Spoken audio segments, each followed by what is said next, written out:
શબ્દમિત્ર YouTube channel પરથી વિદ્યાર્થી મિત્રો આપ સૌનું ભાવભીનું સ્વાગત કરું છું. શબ્દમિત્રના આ યુટ્યુબ ચેનલમાં એક નવા સેશન સાથે મિત્રો મારે તમને રસપ્રદ સમજૂતી આપવાની છે અને જે માહિતી મારે તમને જે રસપ્રદ પીરસ્યું છે એ જે છે છંદ. ગુજરાતી ભાષામાં વ્યાકરણને મજબૂત કરવાને માટે છંદ, અલંકાર અને સમાસ આ ખૂબ જ મહત્વના છે. અગાઉના વિડીયોઝની અંદર જુદા જુદા છંદ, અલંકાર અને સમાસની મિત્રો મેં ખૂબ જ રસપ્રદ માહિતી આપેલી છે. અહીંયા પણ મારે તમને એવું સરસ મજાના એક છંદની વાત કરવી છે, માત્રામેળ છંદ. અને માત્રામેળ છંદમાં જે ચોપાઈ છંદ જે છે એ ચોપાઈ છંદની મારે વાત કરવી છે. મિત્રો આ ચેનલ જે છે આપ સૌને પસંદ પડે તો આપના મિત્રો સુધી શેર કરજો અને અવનવી માહિતી ગુજરાતી વિષયમાં આપને પ્રાપ્ત થશે અને આ વિષયની જે જાણકારી જે છે એ વધારે ને વધારે રસપ્રદ બને એવો મારો નમ્ર પ્રયાસ છે. તો આપ સૌનું પુનઃ સ્વાગત કરું છું શબ્દમિત્ર યુટ્યુબ ચેનલ પરથી. હવે મારે મિત્રો વાત કરવાની છે છંદમાં. એ છંદનું મારે ટાઇટલ જે છે, શીર્ષક જે છે ચોપાઈ. તો ચોપાઈ છંદની વાત કરું એની પહેલાં થોડી મારી ઔપચારિક વાતચીત કરવી છે. તો ચોપાઈ છંદ જે છે એ માત્રામેળ છંદ છે. આપ સૌ જાણો છો કે ચોપાઈ છંદનું એક લક્ષણ છે, આ નિયમ નથી, લક્ષણ છે કે મિત્રો ચોપાઈ છંદમાં મોટે ભાગે અંત્યપ્રાસ અલંકાર આવે. તમે જો તુલસીદાસ મહારાજે જે હનુમાન ચાલીસા લખેલી છે તો એમાં એક ઉદાહરણ તમને આપું છું કે જય જય જય હનુમાન ગોસાઈ, કૃપા કરો ગુરુદેવ કી નાઈ. તો સાઈ અને નાઈ આ પ્રાસ બેઠો, અંત્યપ્રાસ અલંકાર. તો આ જે પ્રાસ જે બેસે છે એ ચોપાઈ છંદનું એક લક્ષણ છે. આવું નિયમ નથી, ક્યારેક એવું પણ બનતું હોય કે ન પણ બેસતું હોય, પણ આવું કહી શકાય કે મોટે ભાગે શબ્દ વાપરું છું, મોટે ભાગે ચોપાઈ છંદમાં અંત્યપ્રાસ અલંકાર બેસતો હોય છે. અખાને આપણે યાદ કરીએ તો અક્ષયદાસ મહારાજે પણ આપણને જે એમને છપ્પા આપેલા છે એ છપ્પામાં પણ મોટે ભાગે ચોપાઈ છંદમાં લખેલા છે. આપણે એ છપ્પાની એક તમને પંક્તિ કહું કે એક મૂર્ખને એવી ટેવ, પથ્થર તેટલા પૂજે દેવ. તો તમે જો ટેવ અને દેવ, પ્રથમ પંક્તિ જે છે એનો છેલ્લો શબ્દ ટેવ, બીજી પંક્તિ જે છે એનો છેલ્લો શબ્દ છે દેવ. એક મૂર્ખને એવી ટેવ, પથ્થર તેટલા પૂજે દેવ. તો સામાન્ય રીતે અંત્યપ્રાસ અલંકાર આમાં તમને જોવા માટે મળતો હોય છે, પણ આ નિયમ નથી. નિયમ કયા કયા છે, એને કઈ રીતે ઓળખી શકાય એની સવિશેષ માહિતી અહીં આપણે જોઈશું ચોપાઈ છે. તો નિયમમાં આપ સૌ જાણો છો કે મિત્રો લઘુ ગુરુ જે અક્ષર જે છે એમાં નિયમ નંબર 1 એ છે કે લઘુ અક્ષર હોય તો તમારે તેની એક માત્રા ગણવી. લઘુ અક્ષર જે છે એને તમારે ગણવાની છે, એક માત્રા ગણવાની. ગુરુ અક્ષર હોય તો તેની 2 માત્રા તમારે ગણવી. દાખલા તરીકે શબ્દ લખું છું કે ગૌરવ. હવે ગૌ જે છે એક ગુરુ અક્ષર છે માટે તેની માત્રા આપણે લખવાની 2. ર લઘુ અક્ષર છે તેની 1 માત્રા આવે, વ લઘુ અક્ષર છે તેની 1 માત્રા આવે. તો આ રીતે આપ સૌ જાણો છો જ કે લઘુ અક્ષર તો 1 માત્રા લખવાની છે અને ગુરુ અક્ષર તો 2 લખવાની. આ છંદ જે છે માત્રામેળ છંદ છે. પહેલું લક્ષણ જે છે આપણે જોઈએ તો લઘુ અક્ષરની 1 માત્રા લખવાની અને ગુરુ અક્ષરની તમારે 2 માત્રા ગણવાની. હવે ચોપાઈ છંદ જે છે એના લક્ષણો કયા કયા છે તો આપણે લક્ષણમાં જોઈએ તો મિત્રો પહેલું લક્ષણ એ છે કે ચોપાઈ છંદમાં તમને 4 ચરણ આપેલા હોય. ચરણ એટલે પંક્તિ. કેટલા ચરણ આપેલા હોય છે? 4 ચરણ આપેલા હોય છે. બીજું લક્ષણ એ છે કે દરેક ચરણ એટલે કે પંક્તિ જે છે એ દરેક ચરણની અંદર 15 માત્રા હોય. કેટલી માત્રા હોય છે? 15 માત્રા હોય છે. ચરણ કેટલા હોય છે? 4 ચરણ હોય છે અને યતિ એ 15 માત્રા પછી આવે છે. 4 ચરણ હોય, એની માત્રા જે છે દરેક ચરણમાં 15 માત્રા હોય છે અને યતિ 15 માત્રા પછી આવે છે. હવે બહુ મહત્વનું લક્ષણ એ છે કે આ જે છંદ જે છે એમાં આ પ્રથમ ચરણના છેલ્લા 2 અક્ષરો ગુરુ અને લઘુ હોય. જો અહીંયા પણ છે છેલ્લા 2 અક્ષરો જા, ગુરુ અને લઘુ. આ એનો નિયમ છે.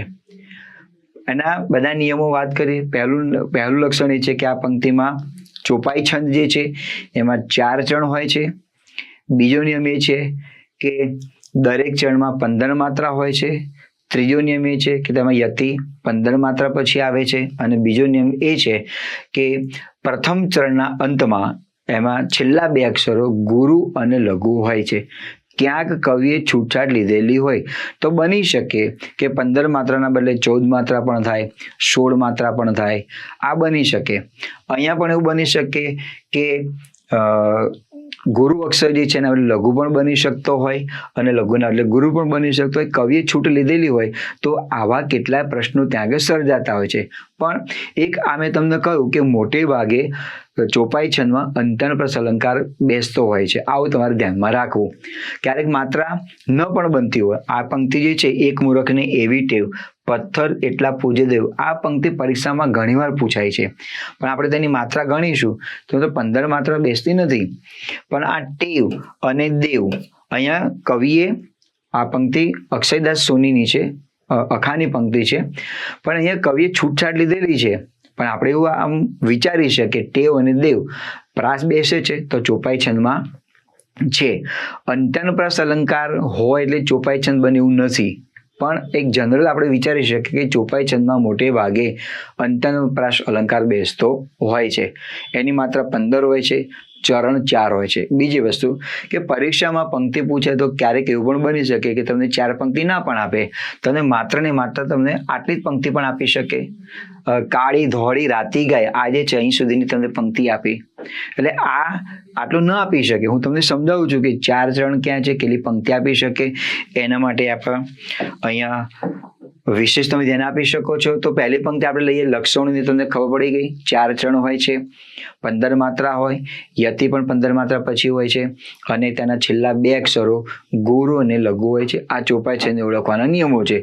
તો મિત્રો આ ચોપાઈ છંદને ઓળખવા માટેના જે નિયમો જે છે એના કેટલાક આપણે લક્ષણોને જોયા પછી પંક્તિઓનો આપણે અભ્યાસ કરીએ કે આ પંક્તિ ચોપાઈ છંદમાં કઈ રીતે બને છે. તો પહેલી પંક્તિ છે દલપતરામની પંક્તિ છે, કાળી ધોળી રાતી ગાય, પીએ પાણી ચરવા જાય, 4 પગો, પગનું બહુવચન બનાવે છે, 4 પગો ને એટલે અને 4 પગો ને આંચળ 4, પૂંછડાથી ઉડાડે માખ. કવિ દલપતરામની પંક્તિ છે, બહુ સિમ્પલ પંક્તિ છે, પણ પંક્તિ જે છે એ ચોપાઈ છંદમાં છે. તો આપણે આખી પંક્તિનું ઓપરેશન કરીએ કે કઈ રીતે ચોપાઈ છંદ બને છે. જુઓ, 4 ચરણ હોય. આ પહેલું ચરણ થયું, કાળી ધોળી રાતી ગાય, પહેલું ચરણ. બીજું ચરણ છે પીએ પાણી ચરવા જાય, આ બીજું ચરણ છે. ત્રીજું ચરણ છે 4 પગો ને આંચળ 4 અને પૂંછડાથી ઉડાડે માગ. તો 4 ચરણ થઈ ગયા. આ નંબર 1, નંબર 2, નંબર 3 અને નંબર 4, 4 ચરણ હોય છે. ધ્યાન રહે, પરીક્ષામાં આ 4 પંક્તિ ન પણ આપે, તમને માત્ર આટલી જ પણ પંક્તિ તમને આપી શકે. એવું જરૂર નથી કે 4 પંક્તિ આપે તો અને તો ચોપાઈ બને. ચોપાઈ જે છે એ આપણે સમાસમાં તમે લો તો ચોપાઈ એ દ્વિગુ સમાસ બને છે. 4 પંક્તિનો સમૂહ, 4 પાઈ નો સમૂહ, દ્વિગુ સમાસ ત્યાં આગળ બને છે. તો પહેલું લક્ષણ થયું 4 ચરણ હોય છે. બીજું લક્ષણ છે દરેક ચરણમાં 15 માત્રા હોય છે. તો આ જે પંક્તિ જે છે એ જ પંક્તિને આપણે જોઈએ કે એમાં 15 માત્રા બને છે કે નથી બનતી. તો આપણે તેનો અભ્યાસ કરીએ. હું આ જે નંબર આપેલા છે એ નંબરને એને ડિલીટ કરી નાખું છું. તો જોઈએ આપણે કાળી ધોળી રાતી ગાય, ગુરુની તમારે 2 માત્રા લખવાની છે અને લઘુ અક્ષરની 1 માત્રા લખવાની છે. તો આ બધા જે શબ્દો છે કાળી ધોળી રાતી અને ગા, આ બધા ગુરુ અક્ષરો છે. ય જે છે એ લઘુ અક્ષર છે. અહીંયા આટલું તમારે ધ્યાનમાં રાખવાનું, લઘુ અને ગુરુનું. તો કાળીમાં 2, અળી 2, ધો 2, અળી 2, રા તી ગા, આ જ્યાં જ્યાં 2 લખ્યું છે એ ત્યાં બધા જ અક્ષરો ગુરુ છે. તમને પ્રાઇમરી જ્ઞાન હોવું જોઈએ ગુરુ કોને કહેવાય અને લઘુ અક્ષર કોને કહેવાય, એ તો આપણને ખ્યાલ હોવો જ જોઈએ. તો અને તો જ છંદનું જે જળાશય જે છે એમાં આપણે અંદર ઉતરી શકીએ, બાકી ના ઉતરી શકીએ. કિનારે ઉભા રહીને આપણે જોવું પડે કે છંદ કેવી રીતે બને છે. તમને ખ્યાલ હોવો જોઈએ ગુરુ અને લઘુ કઈ રીતે બને છે. આ થઈ ગયું.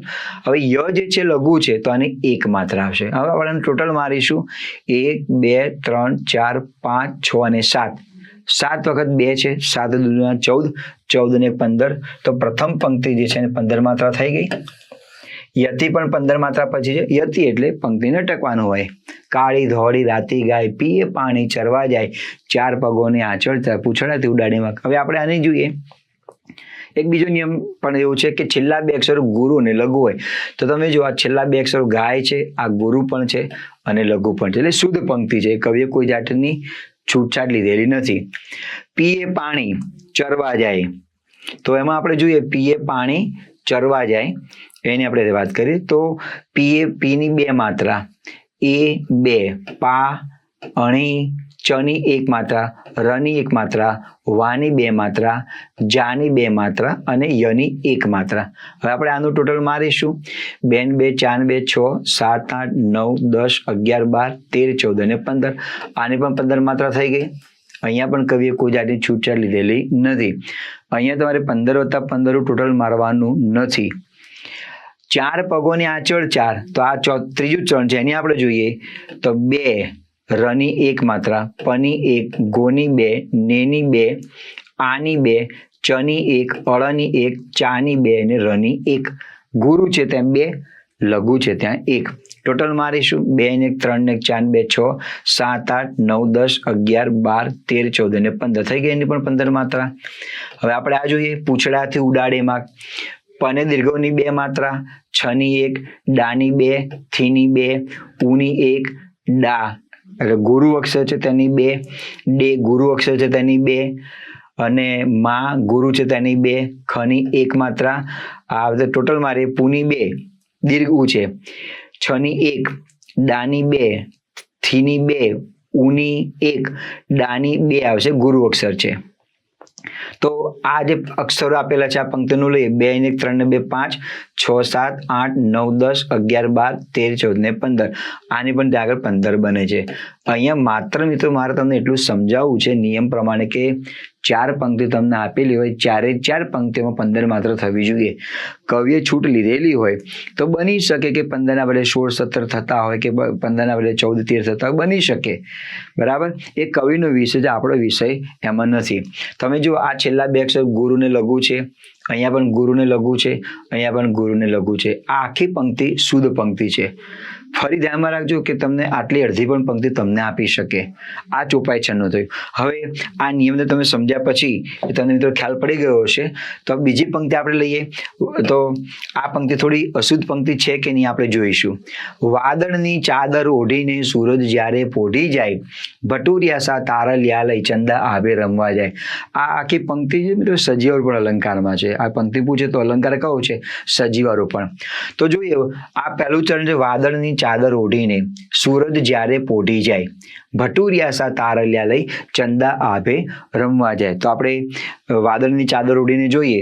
વાની 2 માત્રા, દની 1, અળની 1, નીની 2 માત્રા, ચા 2, દ 1, ર 1, ઓ 2, ઢી ગુરુ છે 2 ને 1. ટોટલ મારી આટલી પંક્તિનું 2 ને 1 3 ને 4 5 6 7 8 9 10 11 12 13 14 ને 15. લો, આ કવિ એ કોઈ જાતની છૂટછાટ લીધેલી નથી. 15 માત્રા થઈ ગઈ. સૂરજ જ્યારે પોઢી જાય, હવે આપણે આના વિશે આપણે જોઈએ. સૂરજ જ્યારે પોઢી જાય, સને દીર્ઘ એટલે મોટું છે અને 2 માત્રા 3 4. હવે જ્યારેમાં જે આપેલું છે જ્યાં રે આ જોડાક્ષર છે, તો મિત્રો તમારે જને ગણવાનું નહીં. જો જની તમે ગણશો, માત્રા મૂકશો તો અક્ષર વધી પણ જશે અને માત્રા પણ વધી જશે. તો યાની માત્રા ગણવાની 2 2, પોની 2 માત્રા, ઢીની 2 માત્રા, જાની 2 માત્રા અને યની 1 માત્રા. ટોટલ મારો અહીંથી માંડીને 2 ને 1 3 ને 1 4. જની માત્રા મૂકવાની નથી. 2 ને 1 3 ને 1 4 5 6 7 8 9 10 11 12 13 14 ને 15 થઈ ગયું 15. ભટુરિયા સા તારલિયા લઈ ચંદા આભે રમવા જાય. તમે એની પર માત્રા મૂકીને તમે પ્રેક્ટિસ તમે કરી શકો છો. બીજી પંક્તિ લઉં છું. લાંબા જોડે ટૂંકો જાય, મરે નહીં તો માદો થાય, તે માટે તક જોઈ તમામ, શક્તિ વિચારી કરીએ કામ. તો આ જે નીચેની પંક્તિ જે છે, આ નીચેની પંક્તિની માત્રા આપણે જોઈએ. ઉપરની પંક્તિની જે પંક્તિ જે છે એનું તમે પ્રેક્ટિસ ત્યાં કરી શકો છો. તો જોઈએ આમાં તે, આની 2 માત્રા આવે. 2 માં જે છે એ ગુરુ છે, તો આની 2 માત્રા આવશે. ટેની 2 માત્રા આવશે. માટે બે ટેની બે માત્રા, ત એક, ક એક, જોની બે માત્રા, ત બે માત્રા અને એક માત્રા. ટોટલ મારી 2 ને 2 4 ને 2 6 ને 1 7 ને 1 8 ને 2 10 ને 2 12 ને 1 13 14 ને 15 અને 16. હવે આ 16 માત્રા ત્યાં થઈ. શક્તિમાં આપણે જોઈએ, શક્તિ વિચારી કરીએ કામ. હવે શક્તિ શબ્દ જે છે એ જોડાક્ષર છે. બીજું કે આમાં જોડાક્ષરનો નિયમ ત્યાં આગળ લાગુ પડશે. ઓકે, અહીંયા 16 માત્રા થઈ. કવિ મિત્રો અહીંયા છૂટછાટ લીધેલી, એક માત્રાની છૂટ લીધેલી છે, પણ છતાંય આ પંક્તિ જે છે એ ચોપાઈ છંદમાં છે. છેલ્લા 2 અક્ષર ગુરુ અને લઘુ છે. મા ગુરુ છે અને મ ત્યાં આગળ લઘુ છે. જે નિયમો આપેલા છે એમાંથી કોઈ પણ એક નિયમનું પાલન થાય તો પણ એ છંદ બનતો હોય છે. માનો કે 15 માત્રા થતી નથી, ચલો કઈ વાંધો નહીં, તો છેલ્લા 2 અક્ષર ગુરુ લઘુ છે, હા છે, થઈ ગયો ચોપાઈ છંદ.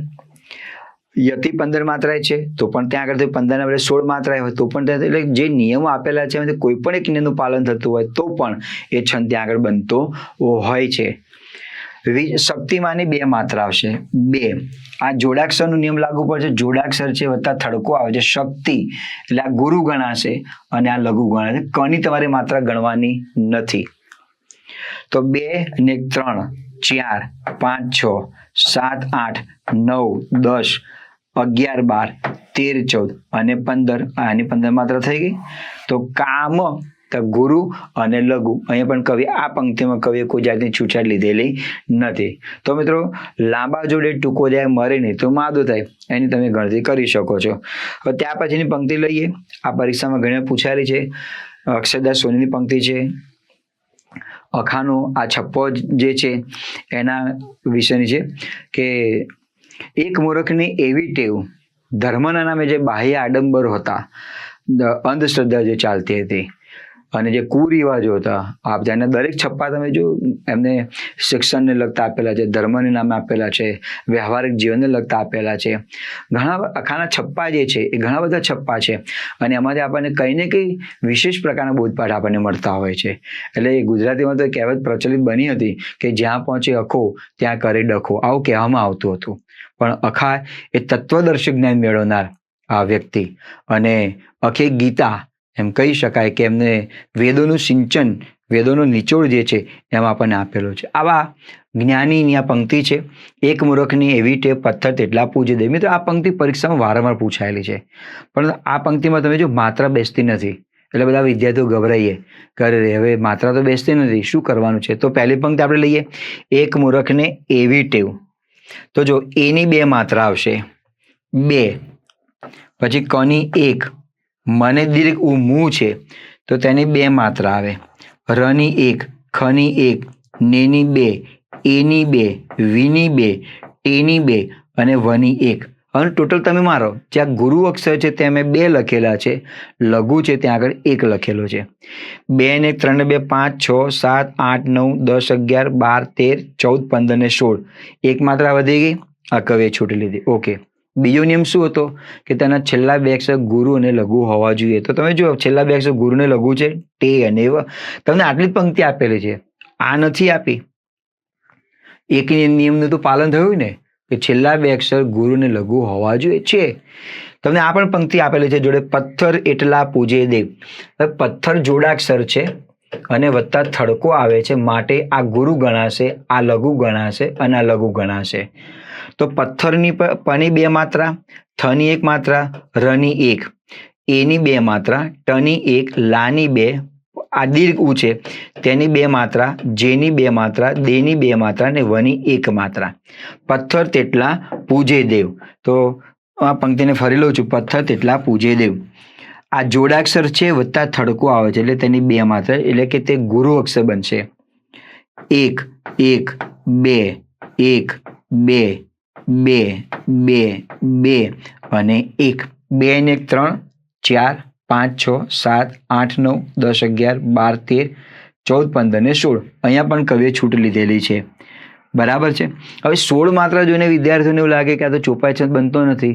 બરાબર છે, છંદ માત્રામાં કવિએ છૂટ લીધેલી છે, પણ છે ચોપાઈ છંદ. અખાના કોઈ પણ છપ્પા આવે એ ચોપાઈ છંદમાં જ છે. તો અહીંયા છૂટ લીધેલી છે, 16 માત્રા થાય છે.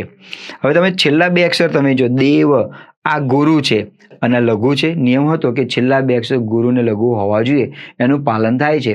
તમને આખી પંક્તિ આપે ટેવ અને દેવ, પ્રાસ બેસે છે, તો પણ જો આ પ્રાસ બેસે છે એવું નિયમ નથી, પણ એક ધારણા છે કે મોટે ભાગે શબ્દ આપણો જો મોટે ભાગે, તમે મારા શબ્દને તમે પકડજો, મોટે ભાગે ચોપાઈ છંદમાં અંતરપ્રાસ અલંકાર બનતો હોય છે. તો તમે જોઈ શકો છો, પાણી દેખી કરે સ્નાન, તુલસી દેખી તોડે પાન. આનું પણ તમે જે પંક્તિ આપેલી છે છેલ્લી, એ તમે પ્રેક્ટિસ કરી શકો છો કે માત્રા બને છે કે નથી બનતી, તમે જોજો. હવે આ દલપતરામની પંક્તિ છે મિત્રો, એ તમને લાગશે કે શિયાળાની જોડણી ખોટી લખેલી છે, એ બરાબર છે.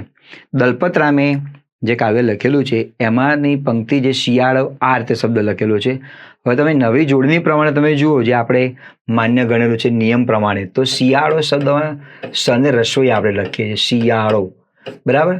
તો દલપતરામનું જે કાવ્ય લખેલું છે એમાં આ રીતે લખેલું છે, એમાં આપણે રસોઈ ત્યાં કરવાની જરૂર નથી. તો શિયાળે શીતળ વાય, વાય એટલે પવન, શીતળ એટલે ઠંડો, પાન ખરે ઘઉં પેદા થાય, પાકે ગોળ કપાસ કઠોળ, તેલ ધરે ચાવે તંબોળ, તંબોળ એટલે પાન.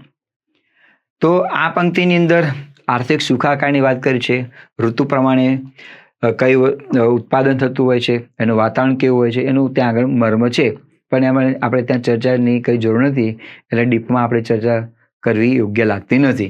હું ખાલી માત્રામાં તમે જુઓ, આની આપણે વાત કરીશું. શિયાળે 2, 2 4, 2 6, 7 8, 9 10, 11 12, 13 14 અને 15. લો, અહીંયા કવિએ છૂટ લીધેલી નથી. વાય એટલે વાય છે, છેલ્લા બે અક્ષર ગુરુ ને લઘુ છે.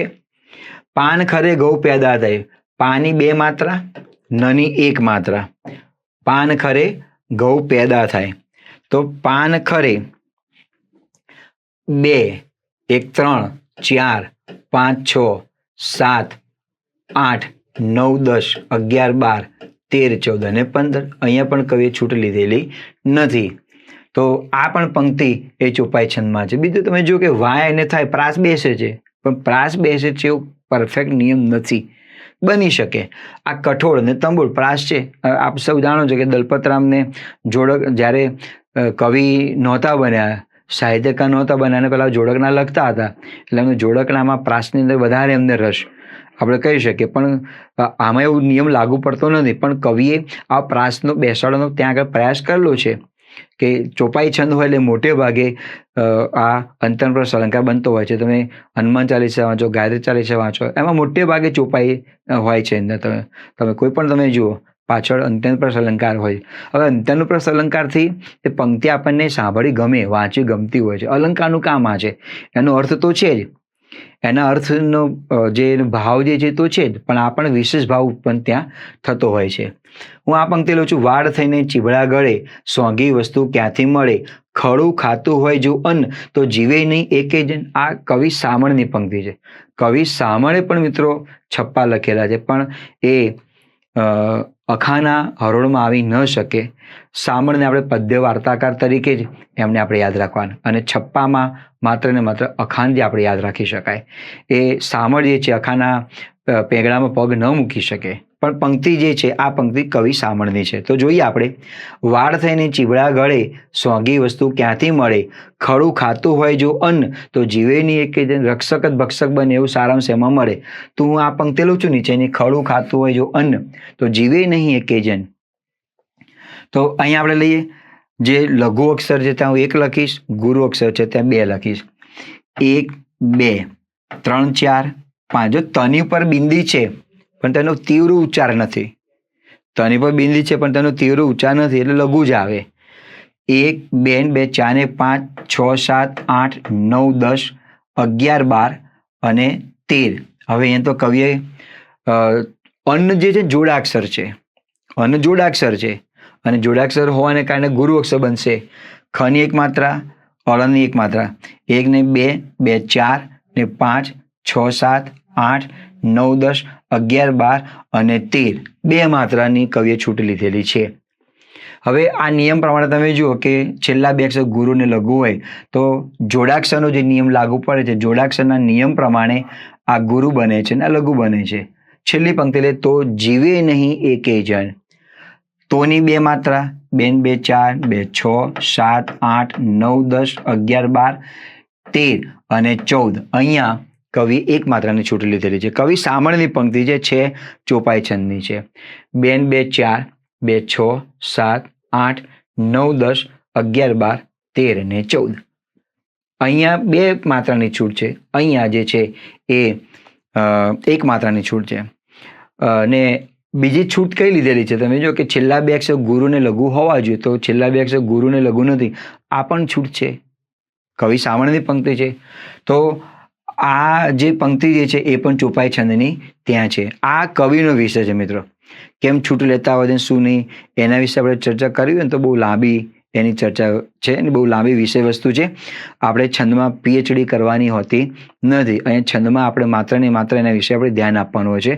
પરીક્ષામાં પૂછાય તો એનો સાચો ઉત્તર આવવો જોઈએ એવું આપણે ધ્યાન રાખવાનું હોય છે. એથી વિશેષ ધ્યાન આપવાનું હોતું નથી. મળી આપણે બંને બેન સંપી રમીએ તો સુખ ચેન. આ સંપી આ રીતે આવશે, સંપી રમીએ તો સુખ ચેન. તમે એનું જોજો માત્ર તમે કરશો તમને ખ્યાલ પડશે. ચોપાઈ છંદની છે. ફરતું ફરતું સમણું એક આવ્યું વગડે અહીંયા છેક. આ પંક્તિ આપણે લઈએ. ફરતું ફરતું સમણું, સમણું એટલે સ્વપ્ન થાય. એક આવ્યું વગડે અહીંયા છેક. તો જોઈએ કેવું ચોપાઈ છંદ બને છે. તો પ્રથમ ચરણની પંક્તિ લઈએ. તો તની પર બિંદી છે પણ તેની પર તીવ્ર ઉચ્ચાર નથી, એટલે આ જે છે એ લઘુ જ આવશે, ગુરુ આવશે નહીં. તો માત્ર આપણે ગણીએ 1 2 3 4 5 6 7 8 9 10 11 અને 12 છૂટ લીધી. 13 14 અને 15 3 માત્રાની છૂટ. બીજો નિયમ શું હતો કે તેના છેલ્લા બે અક્ષર ગુરુ ને લઘુ હોય એ નિયમનું પાલન થાય છે. આવ્યું વગડે અહીંયા છેક. તો આપણે એની વાત કરીએ. આવ્યું વગડે અહીંયા છેક. તો આ પંક્તિમાં આપણે લઈએ 2 3 4 5 6 7 8 9 10 11 12 13 14 અને 15. આટલો જે ભાગ જે છે બીજું ચરણ જે છે એ બીજા ચરણમાં કવિએ કોઈ જાતની છૂટ લીધેલી નથી. 15 માત્રા થાય છે. બીજો નિયમ એ હતો કે તેના છેલ્લા બે અક્ષરો ગુરુ અને લઘુ આવવા જોઈએ. તો તમે જોઈ શકો છો તેના છેલ્લા બે અક્ષરો ગુરુ અને લઘુ પણ ત્યાં છે. બધું જ ત્યાં પાલન થાય છે. આ પંક્તિ ચોપાઈ છંદમાં છે. તેના નિયમોને ધ્યાનમાં રાખજો. માં મારે પય પિતા બાળ. પય એટલે દૂધ થાય. સત્યવાદી જો બોલે યાર. કવિ સામળની પંક્તિ છે. તો આ પંક્તિને આપણે લઈએ તો આ પ્રથમ ચરણ છે અને આ બીજું ચરણ છે. તો માં જે છે એ ગુરુ અક્ષર છે, તેની બે માત્રા આવશે. 2 2 4 2 6 7 8 9 10 11 12 13 14 અને 15. અહીંયા કવિએ છૂટ લીધેલી નથી. ચોપાઈ છંદ છે. બીજો નિયમ એ હતો કે તેના છેલ્લા બે અક્ષરો ગુરુને લઘુ હોય, તો એ ગુરુને લઘુ છે એટલે પંક્તિ ઓકે છે. બીજી પંક્તિ લઈએ. સત્યવાદી જો બોલે આળ. તો સત્યવાદી જો બોલે આળ એમાં આપણે વાત કરીએ તો આ જોડાક્ષર છે સત્ય. નિયમ મારે તમને જણાવવો જરૂરી છે. નિયમ એ પ્રમાણે હતો કે જોડાક્ષરની પહેલાનો અક્ષર લઘુ હોય તો તે લઘુ અક્ષરને ગુરુ ગણવું, એટલે થડકો આવતો હોય આ બધું છે. તો અહીંયા થડકો આવે છે. સત્ય સત્ય થડકો આવે છે એટલે આ ગુરુ બનશે અને આ લઘુ બનશે. તો આની બે માત્રા 2 ને 1 3 4 5 6 7 8 9 10 11 12 13 14 15 અને 16 વધી ગઈ માત્રા. 2 ને 1 3 3 ને 2 5 6 7 8 9 10 11 12 13 14 15 અને 16. સની બે માત્રા આવશે. સત્ય ગુરુ અક્ષર બને 2. યની એક માત્રા, વાની 2, દીની 2, જોની 2, બો 2, લે 2, આ 2 અને અળેક. ટોટલ મારીએ 2 ને 1 3 ને 2 5 6 7 8 9 10 11 12 13 14 15 અને 16. એક માત્રાની કવિએ છૂટ લીધેલી છે, વધી ગઈ છે. પણ છેલ્લા બે અક્ષર તમે જુઓ તો છેલ્લા બે અક્ષરની અંદર આ આળમાં તમે જુઓ ગુરુ છે અને લઘુ છે. આપણે નિયમ એવો હતો કે 15 માત્રા હતી, 15 માત્રા થવી જોઈએ અને છેલ્લા બે અક્ષર ગુરુ અને લઘુ હોવા જોઈએ. તો તમે જુઓ અહીંયા છેલ્લા બે અક્ષર ગુરુ અને લઘુ છે, બરાબર. અને આ નિયમ નથી પણ તમને કહી દઉં, જો અંત્યનું પ્રસ્થ અલંકાર બને છે માં મારે પય પિતા બાળ અને છેલ્લા અહીંનો અક્ષર છે આળ, બાળ અને આળ, એટલે એક લોજિક છે કે આ પ્રમાણે પણ ચોપાઈ છંદ ત્યાં બનતો હોય છે. તો મિત્રો આ સાથે આજે ચોપાઈ છંદની જે રસપ્રદ માહિતી આપી એમાં ચોપાઈ છંદને ઓળખવું જરાય અઘરું નથી. આપ સૌ જ્ઞાતા વિદ્યાર્થીઓ છો એટલે આસાનીથી તમે પંક્તિને જોઈને પકડી શકો એવા છો. આપની પાસે છંદને લગતી સારી માહિતી છે જ. આપ સર્વ વિદ્યાર્થી ભાઈ બહેનો એ પોતપોતાની રીતે એ છંદમાં કે અલંકારમાં કે સમાસમાં ક્યાંક ને ક્યાંક તજજ્ઞ હોય છે, પણ માત્ર ને માત્ર તમારે એટેન્શનની જરૂર છે, ટેન્શનની જરૂર નથી. નો ટેન્શન, ઓનલી એટેન્શન. તો મિત્રો આની સાથે આપણે ચોપાઈ છંદને પૂર્ણ કરીએ છીએ. મિત્રો આ જે ચેનલ જે છે એ વધુ ને વધુ તારા મિત્રો સુધી શેર થાય એ પ્રમાણેનો તમે ખાસ પ્રયાસ કરી શકો છો. આ ચેનલને સબસ્ક્રાઈબ કરજો, તમારા મિત્રો સુધી પહોંચતી કરજો એવી શુભેચ્છા સાથે મિત્રો આપ સૌનો ખૂબ ખૂબ આભાર. જય હિન્દ, જય જય ગરવી ગુજરાત.